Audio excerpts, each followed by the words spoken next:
नमस्कार, मैं रचना Sharma चढ़दीगला dam TV देख रहे सभी दर्शकों का स्वागत करती हूं। आप देख रहे हैं हरियाणा के समाचार। समाचारों की शुरुआत से पहले एक नजर आज के मुख्य सुर्खियों पर।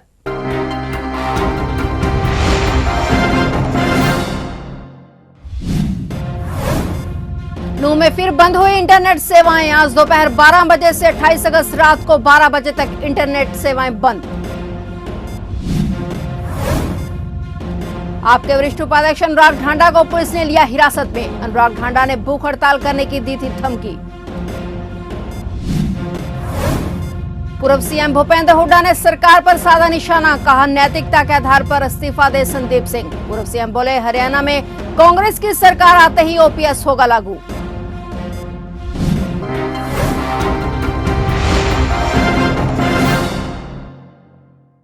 और अब समाचार विस्तार से।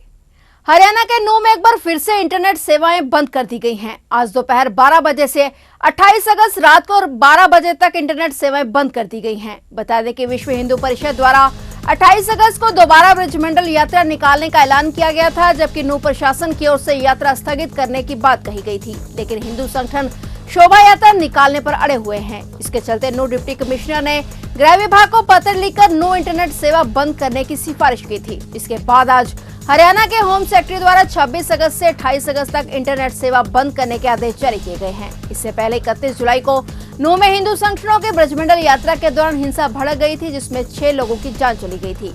तब 31 जुलाई से 13 अगस्त तक नूंह जिले में मोबाइल इंटरनेट सेवाएं बंद रखी गई थी। जनजीवन सामान्य होने पर 13 अगस्त की रात 12 बजे इंटरनेट सेवाएं बहाल की गई थी।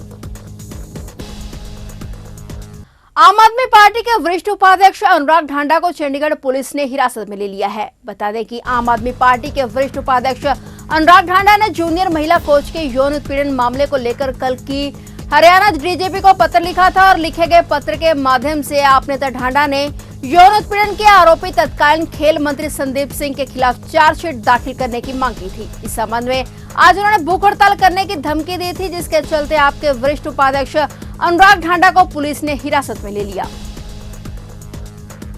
ये हमारी भूख हड़ताल नहीं तोड़वा सकते। हम थाने के अंदर भूख हड़ताल करेंगे। जब हमने कहा कि आज एक दिन की सांकेतिक भूख हड़ताल हम इस मुद्दे पे कर रहे हैं कि क्यों चंडीगढ़ पुलिस ने एक धारा विड्रॉ की, दुष्कर्म करने के प्रयास की धारा को विड्रॉ क्यों किया संदीप सिंह के खिलाफ, चार्जशीट हल्की क्यों बनाई संदीप सिंह के खिलाफ। दूसरी बात की जब संदीप सिंह के खिलाफ चार्जशीट फाइल हो गई है, उसके बाद वो 1 मिनट के लिए भी मंत्री पद पर कैसे बैठे हुए हैं। इन सारी चीजों के खिलाफ, इस अन्याय के खिलाफ, महिला सुरक्षा के मुद्दे को बुलंद करते हुए आज हम एक दिन की सांकेतिक भूख हड़ताल पर हैं। और चाहे बाहर से हमें उठा लाए हों, चाहे धरना स्थल से हमें उठा लाए हों, लेकिन सेक्टर 17 के थाने के अंदर ये भूख हड़ताल शाम 6 बजे तक जारी रहेगी। हरियाणा के पूर्व सीएम और नेता प्रतिपक्ष भूपेंद्र सिंह हुड्डा प्रदेश सरकार पर जमकर बरसे। हुड्डा ने कहा कि छेड़छाड़ मामले के आरोपी मंत्री संदीप सिंह को नैतिकता के आधार पर अपने पद से इस्तीफा दे देना चाहिए या फिर मुख्यमंत्री को उनके पद से उन्हें हटा देना चाहिए। चंडीगढ़ में एक पत्रकार वार्ता में हुड्डा ने कहा कि सत्र के पहले दिन की कार्रवाई में कांग्रेस ने बाढ़ का मुद्दा उठाया, लेकिन सरकार ने इस पर डिस्कशन नहीं किया। उन्होंने कहा कि परिवार पहचान पत्र परेशान पत्र बन चुका है, ये जन विरोधी पोर्टल बंद होने चाहिए। वहीं नूंह में नेट बंद होने पर हुड्डा ने कहा कि यात्रा कोई भी निकाल सकता है, सुरक्षा की जिम्मेदारी सरकार की है। सरकार को पता था कि नूंह में हिंसा हो सकती है, लेकिन उन्होंने कोई कदम नहीं उठाया। ये सरकार की विफलता है। वहीं उन्होंने मांग की कि नूंह मामले की जांच सिटिंग जज से करवानी चाहिए। वहीं पुरानी पेंशन बहाली योजना पर बोलते हुए पूर्व सीएम ने कहा कि हरियाणा में कांग्रेस की सरकार आते ही ओपीएस लागू की जाएगी। नॉन परफॉर्मिंग गवर्नमेंट, इतनी विफलता किसी सरकार की नहीं देखी होगी कि एक हफ्ता 10 दिन पहले से ये लग रहा है कि आशंका है यहाँ आपस में टकराव हो सकता है, ऐसे हालत कुछ शरारती तत्व पैदा कर रहे हैं, तो वो वहाँ कोई भी कदम नहीं उठाया। जो नुकसान हुआ इतना भारी, हालांकि वो वहाँ के लोकल जो हैं उनका भाईचारा आपस में मजबूत है, आज भी है, पहले भी रहा। 47 में भी कभी टकराव नहीं हुआ उनका, लेकिन ये सरकार की विफलता है। या और इसी वास्ते हमने कहा है कि भाई कम से कम हाई कोर्ट के जज के अंतर्गत ये जो है जुडिशियल इंक्वायरी बिठाई जाए, ताकि पता लगे कि विफलता है या जानबूझ के किया है या किसकी साजिश है। साजिश का तो पता लगे। सरकार कहती है सोची समझी साजिश थी, तो कौन पता करेगा किसकी साजिश है। हमने तो कह रखा है ओपीएस हम लागू करेंगे। कांग्रेस सरकार आ गई तो पहली कैबिनेट में फैसला हो जाएगा, जैसे हिमाचल में किया है। हिमाचल में लागू होगी, राजस्थान में लागू होगी, छत्तीसगढ़ में लागू होगी, तो यहाँ लागू करने की क्या दिक्कत है भाई? हाँ, कांग्रेस की सरकार जो भी आई पहली कैबिनेट में, और इस बात को कोर्ट में करेंगे इस बात को। लेकिन जो आज चार्जशीट दी है उसके आधार पर मैं कह सकता हूं कि संदीप सिंह जी को नैतिकता के आधार पर इस्तीफा दे देना चाहिए तुरंत, और नहीं तो मुख्यमंत्री को उनका इस्तीफा मांग लेना चाहिए। पंचकुला में क्षेत्रीय परिवहन कार्यालय ने 5 करोड़ के गबन मामले में 4 कर्मचारियों को सस्पेंड कर दिया है। आरटीए सेक्रेटरी हैरजीत कौर ने पुलिस को पत्र लिखकर कर्मचारियों के खिलाफ मामला दर्ज करने के लिए कहा था। आरोपी ने 2020 से लेकर वर्ष 2023 तक विभाग के 5 करोड़ रुपए का गबन किया है। ये पैसा गाड़ियों के चालानों से वसूला था। पुलिस ने चारों आरोपियों को गिरफ्तार कर कोर्ट में पेश किया और कोर्ट में उनकी 2 दिनों की रिमांड की मांग की गई थी। Transport inspector Rakesh Rana, transport sub inspector Praveen Sharma, चपरासी तरसेम लाल, ड्राइवर तरुण उर्फ जोली, आरटीए पंचकुला को सस्पेंड कर दिया गया है। वहीं इस पूरे मामले की एसआईटी जांच कर रही है।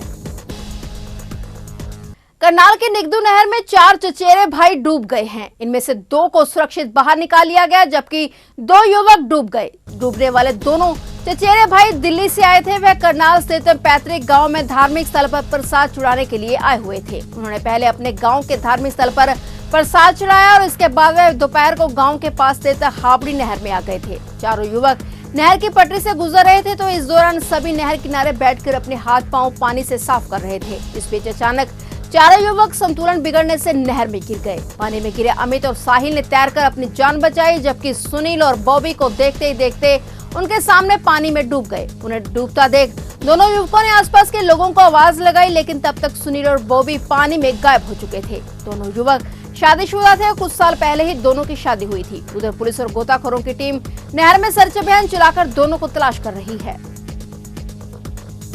हरियाणा में हवा का रुख बदलने से पिछले कुछ दिनों से मौसम परिवर्तनशील बना हुआ है। कई जिलों में हुई बारिश और आसमान में बादल छाए रहने से लोगों को उमस भरी गर्मी से राहत मिली है। आने वाली 29 अगस्त तक मौसम विभाग ने पूर्वानुमान जारी किया है, जिसके मुताबिक प्रदेश के कई जिलों में बारिश की संभावना जताई गई है। चंडीगढ़ मौसम विभाग के मुताबिक आज यानी 26 अगस्त को उत्तर हरियाणा के चंडीगढ़, पंचकुला, अंबाला, यमुनानगर, कुरुक्षेत्र, कैथल, करनाल के कुछ इलाकों में बारिश हो सकती है। वहीं दक्षिण और दक्षिण पूर्व हरियाणा के जिलों महेंद्रगढ़, रेवाड़ी, झज्जर, गुरुग्राम, नूह, पलवल, फरीदाबाद, रोहतक, सोनीपत, पानीपत में मौसम शुष्क रहेगा। जबकि पश्चिम और दक्षिण पश्चिम हरियाणा के सिरसा, फतेहाबाद, हिसार, जींद, भिवानी, चरखी दादरी में भी मौसम शुष्क बना रहेगा। मौसम विभाग का कहना है कि हरियाणा में चल रही पूर्वी हवाओं से मौसम का मिजाज बदला हुआ है। 24 घंटे में हुई बारिश और बादल छाए रहने से अधिकतम तापमान में 1.6 डिग्री सेल्सियस की गिरावट दर्ज की गई है।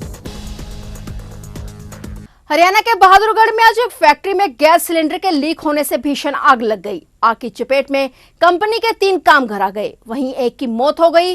मृतक की पहचान बिहार के समस्तीपुर जिले के गांव रजवा के रहने वाले 32 वर्षीय किशोर के रूप में हुई है। पुलिस ने मामले की जांच शुरू कर दी है। स्थानीय आधुनिक औद्योगिक क्षेत्र में स्थित एक फैक्ट्री में गैस सिलेंडर लीक होने से आग लग गई। इसमें 3 कामगार बुरी तरह झुलस गए, वहीं जबकि एक की मौत हो गई और मिली जानकारी के मुताबिक एक कामगार की हालत अभी भी गंभीर है, जबकि तीसरे को उपचार के बाद छुट्टी दे दी गई है। बता दें कि प्रवीण की हालत गंभीर है, उसे शहर के जीवन ज्योति अस्पताल के आईसीयू में भर्ती कराया गया है। फैक्ट्री में काम के दौरान यह घटना हुई। मृतक किशोर के 2 बच्चे हैं। औद्योगिक क्षेत्र चौकी पुलिस में मामले की जाँच चल रही है।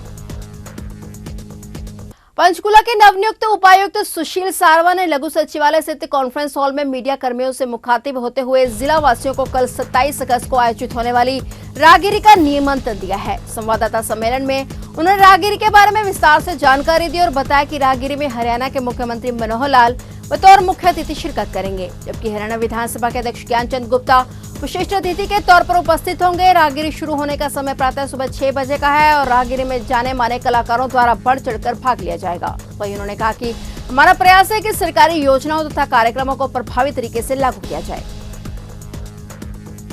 राहगिरी का आयोजन किया जाएगा, जिसमें मुख्य अतिथि माननीय श्री मनोहर लाल जी, मुख्यमंत्री हरियाणा सरकार, व विशिष्ट अतिथि श्री ज्ञानचंद गुप्ता, स्पीकर विधानसभा व अन्य सभी अधिकारीगण गणमान्य व्यक्ति रहेंगे। और साथ ही मैं पूरे के पूरे जिला वासियों से गुजारिश करता हूँ, प्रार्थना करता हूँ कि वो सब इसमें बढ़ चढ़ के भाग लें। ये कार्यक्रम बच्चों के लिए, बड़ों के लिए, सभी के लिए है और इसमें विभिन्न प्रकार की स्टॉल्स लगाई जाएंगी, मेडिकल कैंप का भी आयोजन किया जाएगा। इसमें बाकायदा सांस्कृतिक समारोह भी होंगे, नगाड़ा पार्टी भी विशेष रूप से बुलाई गई है। कलायत विधानसभा के आखिरी छोर पर बसे गांव शिमला में संदीप मोर LLBA छात्र की मौत हुई को 3 दिन बीत जाने के बावजूद कातिल पुलिस की गिरफ्त से बाहर है, जिसके तहत गांव के सभी वर्गों के लोगों की पंचायत हुई, जिसमें संदीप मोर के हत्यारों की गिरफ्तारी न होने के बारे में चर्चा की गई। वहीं हाईवे पर सुबह सवा और फिर 2 बजे दोपहर को हाईवे 152 को जाम करने का निर्णय लिया गया। इस सभा में हाईवे पर महिलाओं की काफी भागीदारी रही। वे हाथों में हथियारों के बैनर लिए बैठी रही। गांव के किसान यूनियन नेता जोर सिंह ने कहा कि जब तक तमाम हत्यारों को गिरफ्तार नहीं किया जाता तब तक धरना प्रदर्शन जारी रहेगा। इस पर डीएसपी सज्जन कुमार झांगड़ा के आश्वासन के बाद ग्रामीणों ने हाईवे 152 पर जाम लगाने के निर्णय को वापस ले लिया। तो ये थे हरियाणा के समाचार और नए समाचारों के साथ फिर से हाजिर होंगे। तब तक के लिए देखते रहिए चढ़ती कला टाइम टीवी।